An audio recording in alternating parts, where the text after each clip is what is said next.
દ્વારા આયોજિત મારા વય નિવૃત્તિ સન્માન સમારોહના કાર્યક્રમમાં અત્રે ઉપસ્થિત મારા માતૃશ્રીના ચરણોમાં વંદન કરી મારા વક્તવ્યને શરૂ કરું છું.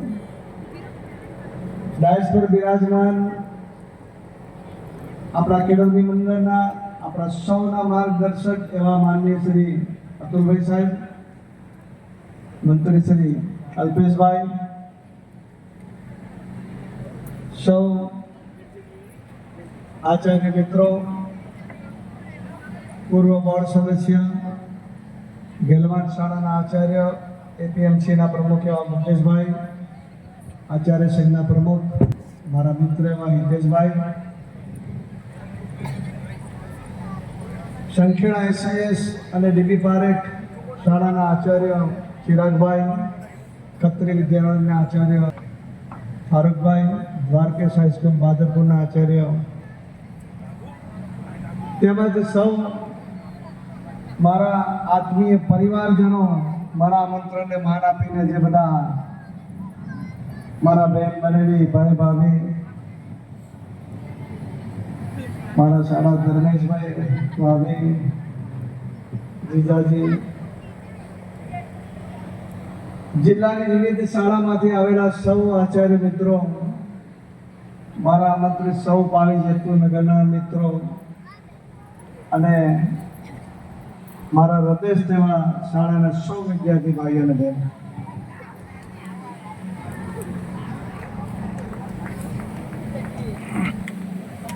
વિદાય નિવૃત્તિ સમારોહની અંદર મારે શું કહેવું એ નક્કી છે કે મારા જીવનની જે યાત્રા છે, મેં હંમેશા એક વસ્તુ આ પૂર્વની અંદર બધાએ જે બધું કહ્યું કે ભાઈ અમારા આચાર્ય આવા છે, સંજયભાઈએ આટલું કર્યું તેટલું કર્યું, પણ મેં જે કાંઈ કર્યું ને એ બધું થઈ ગયું.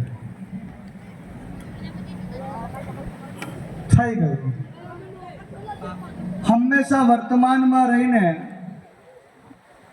મારા મંડળ દ્વારા, મારી ઓફિસ દ્વારા, મારા સંઘ દ્વારા જે કોઈ જવાબદારી જ્યારે પણ મને આપી ત્યારે મેં ના પાડ્યા વગર એ જવાબદારીને કેવી રીતે નિભાવવું, કેવી રીતે એ પ્રશ્નો એ કામગીરીને સરળતાથી પૂરી કરવી, અને એ કામગીરી માટે મને આ શાળા પરિવારના બધા શિક્ષકોએ હું અભિનંદન આપું છું આજે કે મારી આજે સફળ યાત્રાના જો કોઈ સહભાગી હોય તો એ મારા સૌ સારસ્વત ભાઈ બહેનો છે અને મારા વિદ્યાર્થીઓ છે. કેમ કે ઉપરથી કોઈ પણ સ્પર્ધા આવે, હવે આપણો વિસ્તાર તો આદિવાસી વિસ્તાર છે એટલે સ્પર્ધાની જાહેરાત કરીએ ને તો બાળકો ના કે મારે નહીં ભાગ લેવા, મને નથી આવડતું, અને એવી રીતે તે વખતે બાળકોને તૈયાર કરતા કે બસ તારે ભાગ લેવાનો છે, તારે શિક્ષક તૈયાર કરશે, શીખવાડશે. કોઈ શીખીને આવ્યું નથી. આજે એવી પરિસ્થિતિ આવી ગઈ કે સ્પર્ધાની જાહેરાત કરી અને ટપોટપ 30, 40, 25 વિદ્યાર્થીઓ આમ જ નામ લખાવી દે મારે લેવો છે. બાઇક પણ સરકવાના છે. જો કોઈ બાઇક લઈને પાવી જેતપુરથી અહીં સુસ્તાદ સુધી બી ના જવાય, ટોટલી રસ્તા બંધ. અને એવી પરિસ્થિતિમાં બોર્ડના પ્રતિનિધિ પણ ગમે તેમ કરીને આવી ગયા અને કેન્ડિડેટો આવી ગયા. મારું ઇન્ટરવ્યુ એગાડી થયું ને મારી જૂનું એ પરિસ્થિતિમાં શિક્ષક તરીકે એક પણ ગામનો કોઈ પણ ભલે ગમે એટલો એમએસસી બીએડ હોય, બીએસસી બીએડ હોય, એમએ બીએડ હોય, એને જેતપુરમાં નોકરી ના મળે, જેતપુરનું મંડળ ના આપે, કમ તો કે ઘેરથી હોઈ જાય. તો આવી બધી તે વખતે ગમે તે વિચારસરણી. અને બંસીભાઈ ભીખા તે વખતે બંસીભાઈ એક અહીં આંદોલન નાનું કરીને પહેલી નિમણૂક પાવી જેતપુરના વ્યક્તિ તરીકે બંસીભાઈની હતી. અમારો વિરોધ એવો હતો કે પાછું આપણું મંડળ ₹1 ડોનેશન ના લે. કૌશિકભાઈ એવું કહેતા પંચાને હવે આપણે ખાલી ઘેરથી ગાંઠા જ લાવવાના બાકી છે, અને રાત દાડો હવે 24 કલાક નથી ગયા. કોઈ બી આમ સંજય કઈ જાય સ્કૂલે હશે, બીજું કોઈ ઠેકાણની ભૂલમાં વાપરી પડે એવું કહેવાય ને. એટલે જી જાન રેડીને પણ એ બધાની અંદર મને મારા મંડળે બહુ સપોર્ટ આપ્યો. મને ક્યારે એવું ટોક્યું નથી કે ભાઈ કેમ સાંજ પડી સ્કૂલ ખોલી છે, રાતે શું કરો છો, શું કામગીરી ચાલે છે. બસ એમના સમાચાર કહી ગયો હોય મને કહેતો કે આપણે આવું કરીએ છીએ, આવું કરે છે, આવું ચાલે છે.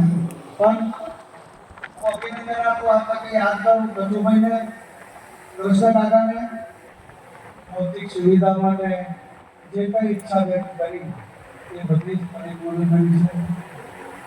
હમણાં છેલ્લા દી એક ઈચ્છા હતું ભાઈ જોડે બતાવી, પણ તમે પેલો દરવાજા આગળ ખાડો પડી ગયો, બધું પોતું થઈ ગયું છે. તો કે કઈ નહીં કરો, તમે બોલાવ્યો ને કામ 2 વર્ષમાં પૂરું કર્યું. સાહેબ આ દિલનું ભગવાન સાથેના એક જોડાણ છે.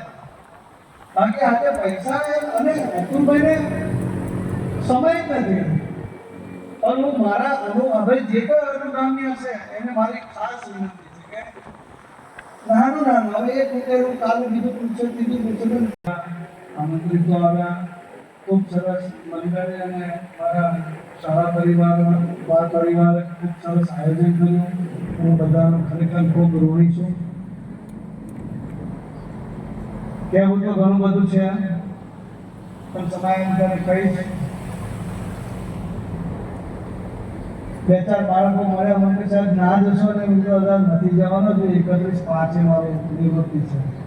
આ તો વચ્ચે આપણે ગોઠવી દીધું કારણ કે હવે બોર્ડની પરીક્ષા આવશે, પછી આપણને સમય મળે નહીં.